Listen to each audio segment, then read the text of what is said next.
Assalamualaikum warahmatullahi wabarakatuh. Kami dari kelompok 11 akan mempresentasikan tugas akhir. Saya Rio Fernanda Saputra dengan NIM A11 2024 15749 dan teman saya Arya Eka dengan NIM A11 2024 15782 dan teman saya yang satu lagi dengan Anja Alisa Bani dengan NIM A11 2024 15791. Lanjut. Ide pengembangan perangkat lunak SPENI. Yuk lanjut. Deskripsi. SPENI adalah aplikasi pelacak pengeluaran cerdas berbasis AI. Aplikasi ini membantu pengguna mencatat dan mengatur keuangan pribadi. Keunggulannya, aplikasi ini dilengkapi fitur OCR, jadi pengguna cukup memfoto struk, belanja, dan datanya otomatis tercatat ke sistem.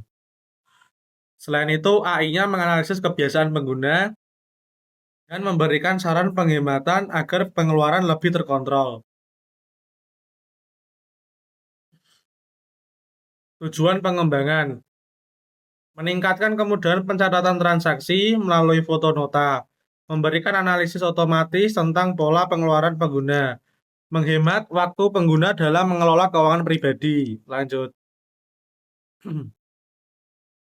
Fitur utama: pencatatan manual, tambah pengeluaran dengan kategori jumlah dan deskripsi, pembacaan struk otomatis OCR, foto struk, lalu data otomatis tercatat, analisis keuangan berbasis AI, deteksi pola pengeluaran dan beri saran hemat, laporan interaktif, grafik dan tabel pengeluaran harian atau mingguan atau bulanan, klasifikasi otomatis, AI mengelompokkan transaksi ke kategori, notifikasi anggaran, peringatan saat pengeluaran melewati batas, keamanan data, enkripsi dan login aman, password atau biometrik, sinkronisasi data, cadangan otomatis di cloud. Fungsional requirements, kebutuhan fungsional aplikasi SPENI.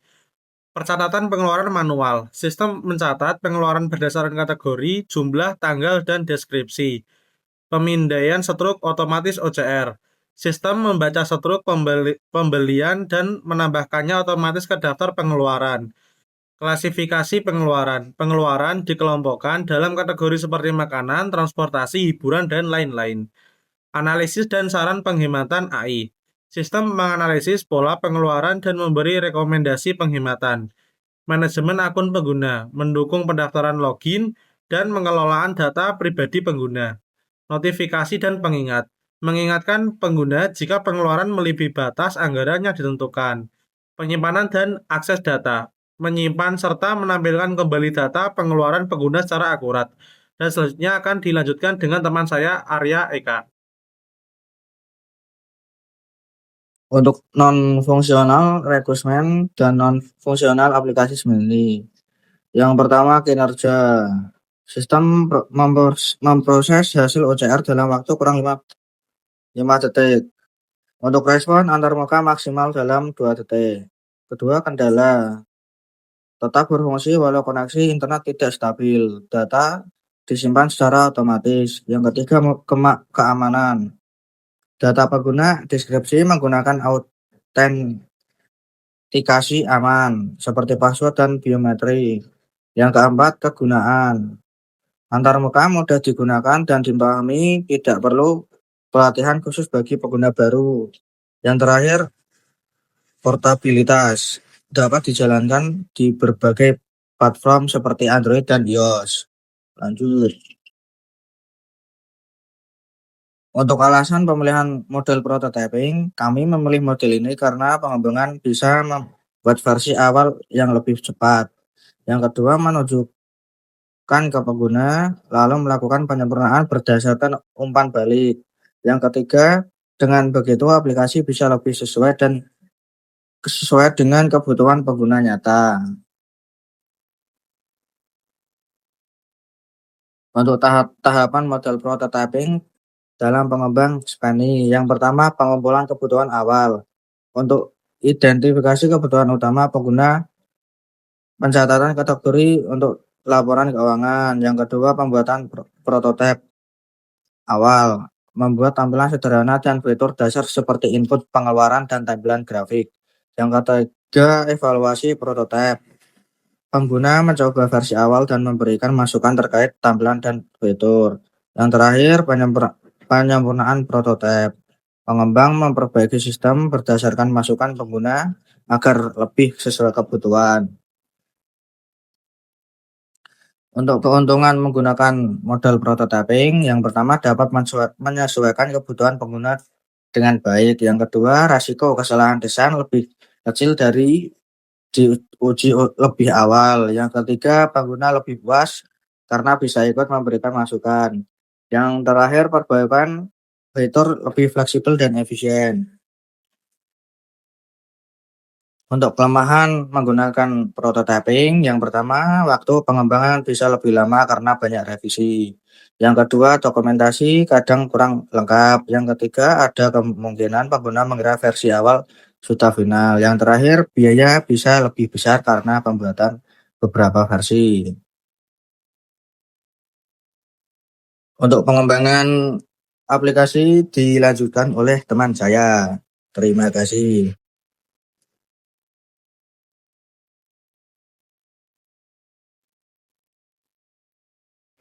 Baik, terima kasih. Di sini saya akan melanjutkan untuk bagian pengembangan aplikasi.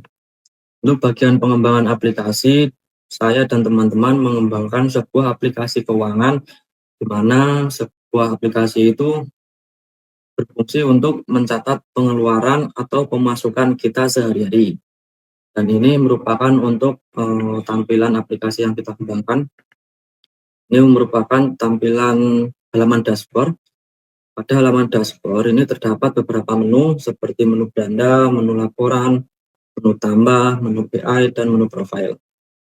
Nah, untuk di bagian menu belanja ini terdapat tampilan total saldo. Nah, total saldo ini merupakan total dari pemasukan dan pengeluaran kita.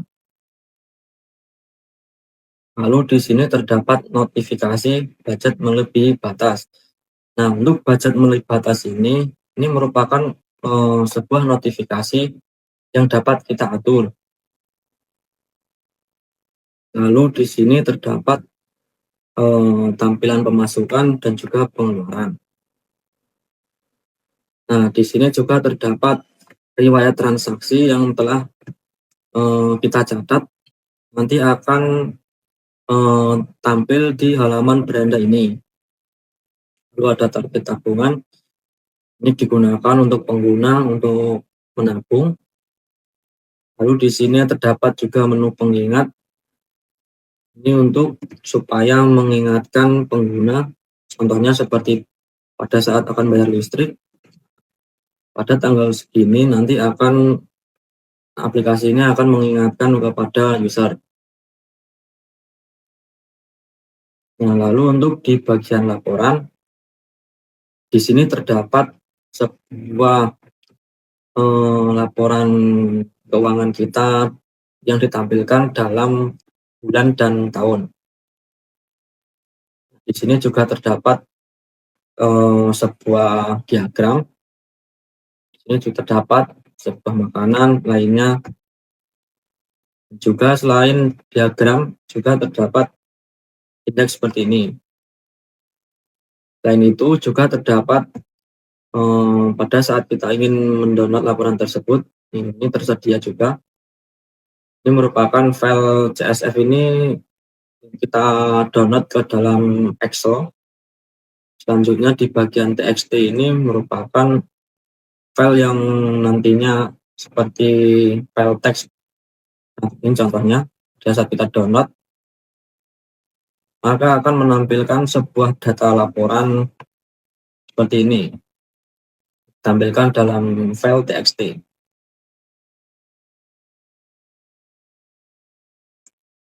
Nah, lalu yang selanjutnya yaitu di bagian menu tambah ini guna untuk mencatat transaksi kita. Ini untuk mencatat pengeluaran dan pemasukan. Nah, di sini saya dan teman-teman mengembangkan scan stroke. Pada saat kita scan,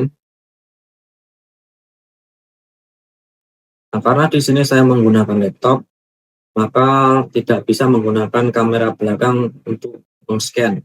Maka di sini saya akan mengupload foto scan. Saya coba. Nah, nanti AI akan memproses truk tersebut dan akan memasukkan ke kategori mana. Ini akan otomatis masuk ke dalam kategori lainnya, dan juga tanggalnya juga akan otomatis dibuat seperti ini. Coba simpan. Nah, nanti catatan tadi akan tampil di halaman beranda seperti ini. Lalu untuk bagian pemasukan ini digunakan untuk melakukan tambah pemasukan. Contohnya, ini kita juga bisa memasukkan ke dalam kategori mana pemasukan tersebut.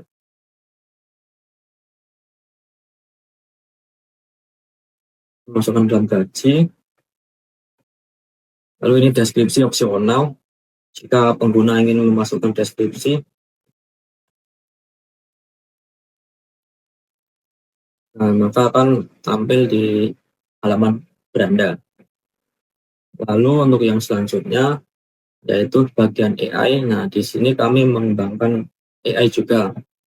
Selain mengembangkan fitur OCR, kami juga mengembangkan aplikasi ini dengan menggunakan AI Insight, di mana AI Insight ini berguna untuk menganalisis pola pengeluaran kita di keseharian. Coba.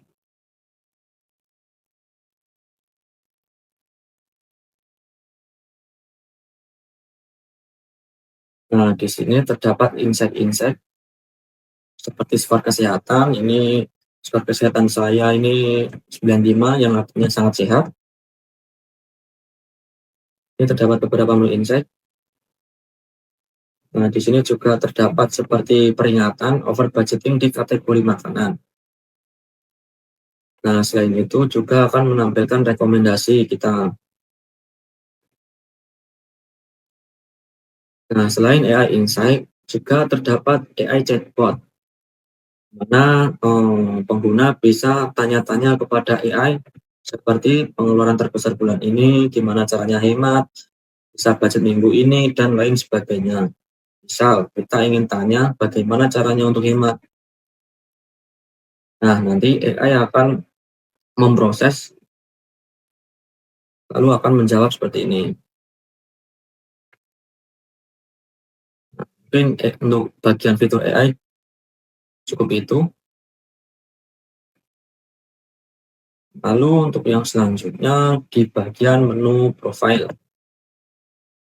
Untuk bagian profile ini ada menu edit. Ini berguna untuk mengedit info kita, bisa untuk mengubah foto profile, untuk mengubah nama, dan juga cuma sampai nama, email tidak dapat diubah. Lalu di sini pengaturan budget ini digunakan untuk mengatur budget kita. Nah, di sini kita bisa mengatur budget seperti makanan tadi kan kita sudah mengatur budget makanan ke 500, sedangkan kita belanja makanan itu 560.000. Nah, maka akan muncul notifikasi seperti ini. Nah, nanti pada halaman beranda akan muncul notifikasi budget melebihi batas. Seperti itu. Lalu untuk yang selanjutnya ada bagian mode. Ini merupakan sebuah tema gelap terang yang bisa disesuaikan oleh pengguna, sesuai kebutuhan pengguna, bisa terang dan gelap. Lalu untuk bagian menu keamanan dan bantuan, di sini saya dan teman-teman belum menambahkan menu tersebut. Mungkin cukup itu untuk pengembangan aplikasi yang telah saya dan teman-teman bikin. Cukup sekian presentasi dari kami. Apabila ada salah kata dalam pengucapan, kami mohon maaf. Akhir kata, wassalamualaikum warahmatullahi wabarakatuh. Waalaikumsalam warahmatullahi wabarakatuh.